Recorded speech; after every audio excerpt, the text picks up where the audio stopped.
Hey everybody, I'm Rick Beato, and today's Everything Music. It's What Makes a Song Great, episode 91. The artist is Joni Mitchell, and the song is Amelia. Coming up next.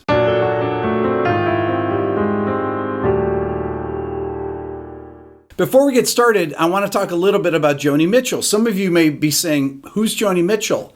I know the people that know her are thinking, how do they not know Joni Mitchell? Well, Joni Mitchell is a painter, a poet, a singer, a songwriter, a legend of my generation, and spanned the genres of folk, jazz, and rock. Some of you may actually recognize her songs, but not realize it. Check these out. I've looked at clouds from both sides now, from up and down, and still somehow we help me. I think I'm falling in love again.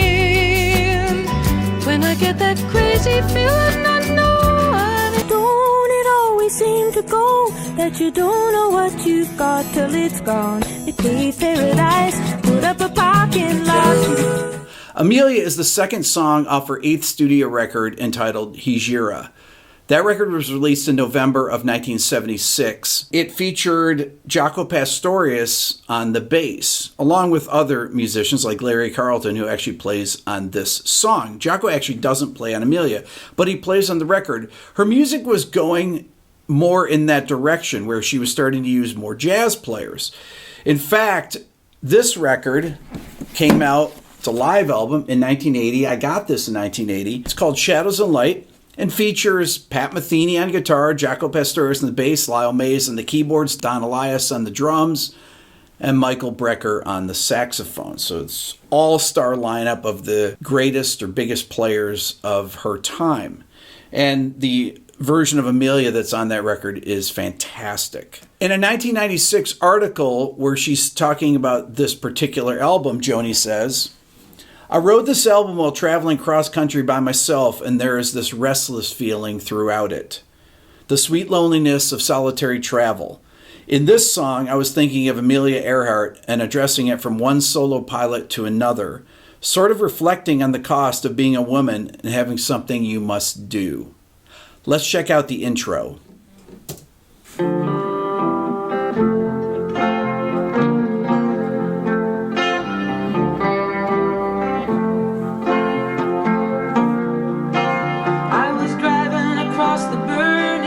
Just keeps reaching new heights right here in the introduction. Okay, before we get started, we need to talk about the tuning that Joni's in.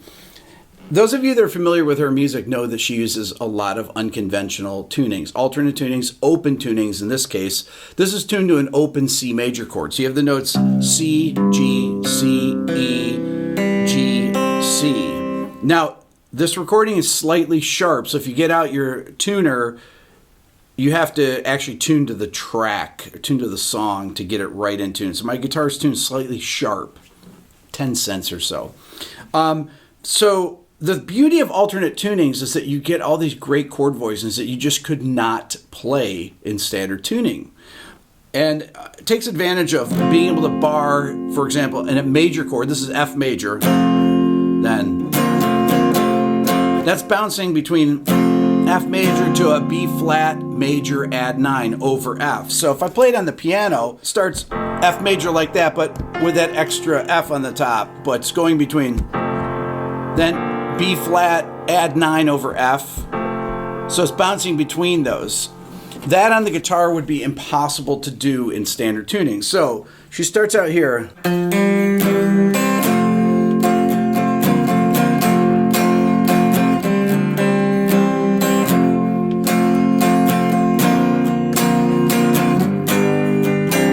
Modulate right up a whole step into the key of G. Let me play along.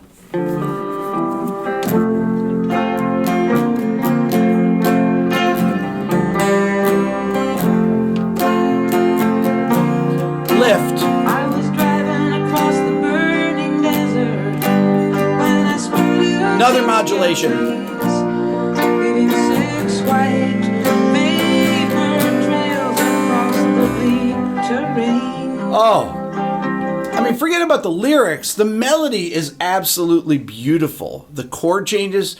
You have the intro. And then you have modulate up a whole step. So the whole song just lifts in its color. And then it moves up a minor third. Okay, so it goes from the key of G up to the key of B flat. Then it goes to A minor 7, if you take into account all the open strings. And then the next chord is really cool. So it's a B minor with the flat 2 and flat 6. And then back to G to C add 9, and it holds there. Let's talk about the melody next. I was driving across the burning desert when I spotted 6 jet planes, leaving 6 white vapor trails across the bleak terrain. Okay, these are moving, all these beautiful melody notes are moving right with the chords. So it starts on the 5th of the G major chord on the note D. I was driving across the burn. And then when it goes on burning, it goes to that C add 9 over G, and she sings the note E, the 3rd of the C major chord, right? Burn and desert. Then she comes down, da da da da, down a G add 9 chord, back when we're on G major. Then it goes up to the B flat chord, da da da, to the 5th of B flat major, da da da. So that melody's going F, G, F. When it goes B flat to E flat, add 9, back to B flat. So it's just following the outline of those changes, taking the melody notes and hitting when those chord changes like a jazz musician would do. The line just follows right along with the chords. Then when it goes to the A minor 7th chord, it goes the D to C. It's really the 4th to the 3rd of the scale. Da, da, da. Same thing on the B minor. Although that B minor chord has that dissonance in it, right? Da, da, da. But she's thinking about that D as being the 3rd of the B minor chord. Then da, da, da, da, da. So right there, it goes from the G, B, D, and then C add 9. It holds on the root of the C chord. So this is just a chord tone melody, a perfect chord tone melody. One of the things I want to point out is this line. I always talk about this. I was driving across the burning desert Right here. when I spotted 6 Here. jet planes. Right there. Planes, that lift right there, I call that a cap at the end of a phrase. This is what a jazz player would do, or a great blues player. They would put a cap at the end of a sentence. Plane. You hear that little phrase ending there, and it gives it closure. It's like putting the period at the end of the sentence. You know, people always say to me, well, these artists, they really don't know what they're doing. And I always joke about it. Well, I know what they're doing, and I'm telling you what they're doing. But in this case, Joni Mitchell actually knows what she's doing. She understands these chord structures. I came across this interview that she was giving probably, 10 years ago or so, talking about chord progressions. Check this out. I think because men need to solve things and to come to conclusions. The sus chord, there's a law that Wayne Shorter told me, never stay on a sus chord too long. Never go from a sus chord to a sus chord. Well, I know I'm going from a sus chord to a sus chord to a sus chord. You know, chords of inquiry. Because my life was full of questions. When are they going to drop the big one? Where's my daughter? You know, like there were so many unresolved things in me that those chords suited me. And, you know, like I'd stay in unresolved emotionality for days and days, you know, so here's a depiction. Why can't you just go 3 chords unresolved like that? And then when you hit a major or even a minor in the progression, boom, you know, there's quite a dramatic change coming out of that into resolution or you know, and I hadn't heard chords put quite that way before. These are Joni's weird chords, you know, everybody's been saying, what, the Martians are here, you know, Joni's, the Martians are the, you know, when David Crosby would pick up a guitar that I just touched and he'd go bling, you know, they go, oh, the Martians have been here. That's pretty hilarious that she's talking about sus chords. Now, there's a couple sus chords in this tune. I mean, this voicing right there is really like a sus chord. This A minor 11, that acts kind of a sus chord. And even when she's playing G to C over G back to G,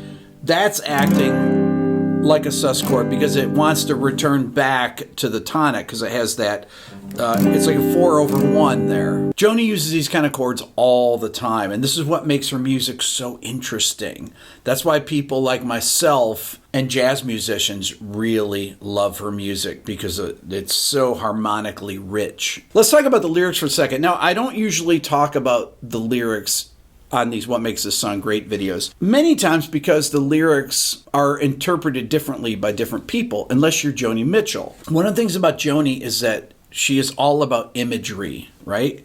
She starts out and just sets the scene immediately. Lyrics are very esoteric, but Joni Mitchell's lyrics are amazing.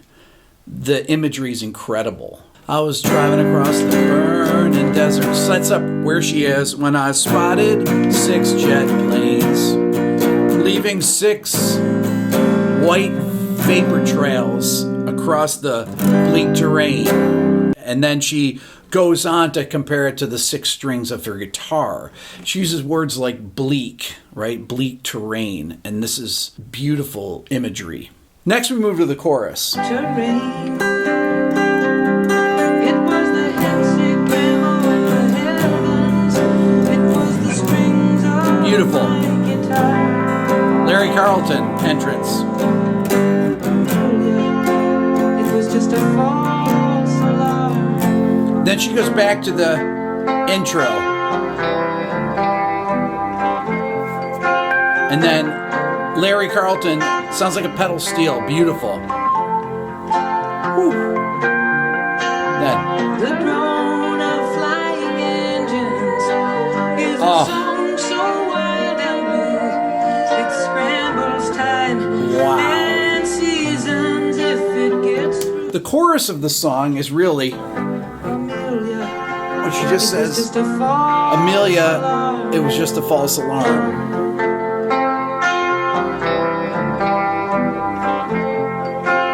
It's absolutely beautiful. There's hardly any instrumentation in here, but Larry's guitar parts. The drone of flying engines is a song so wild. Man, amazing. Chills. Scrambles time and seasons if it gets through to you. Oh, just Then your life becomes a travelogue of picture postcards. bass enters there. Oh, They just gradually bring in these other instruments. false alarm. Amelia was just a false alarm.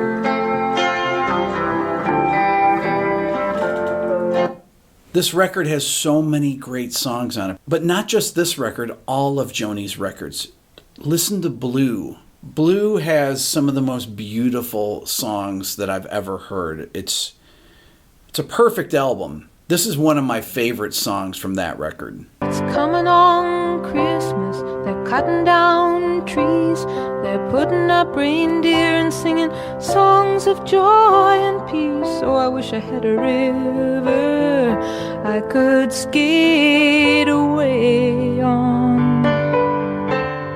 That entire record is great, but she has other amazing records. Hissing of Summer Lawns, Mingus, Court and Spark. You should really just go through her whole catalog and listen to them. The Shadows and Light record that I mentioned at the beginning of the video is actually up on YouTube, the entire concert. It's a live concert. Here's a clip of them playing Amelia. You can see her and a young Pat Metheny back from 1979, the concert. It came out in 1980, but 1979. Check it out.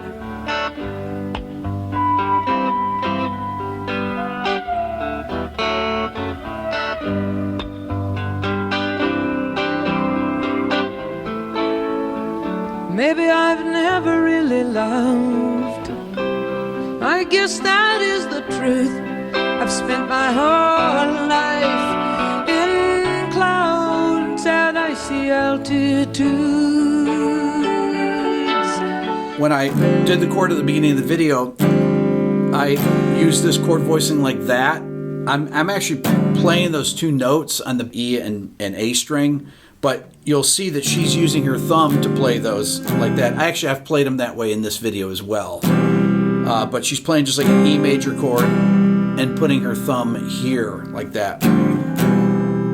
So that's another way to play that chord voicing there. But for ease, I would play it like that. But it looks like Joni's actually playing it like that. I'm sorry that it took me 91 episodes of What Makes This Song Great to get to Joni Mitchell. It was hard for me to think of how to present her.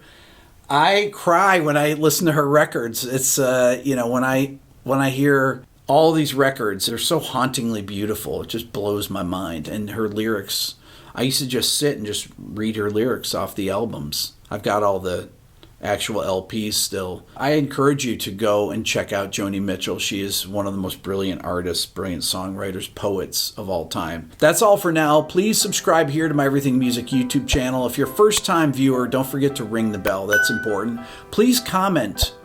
Give the video a thumbs up. I never ask people to do that, but actually, because I always forget to do that. If you're interested in my Beato book or anything from my store, that's how I support the channel. Go to my website at www.rickbeato.com. Follow me on Instagram at rickbeato1. Check out my new Beato Ear Training method. If you go to beatoeartraining.com, you can watch the introduction video. And if you want to support the channel even more, think about becoming a member of the Beato Club.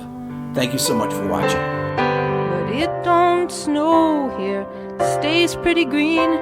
I'm gonna make a lot of money, then I'm gonna quit this crazy scene. I wish I had a river I could skate.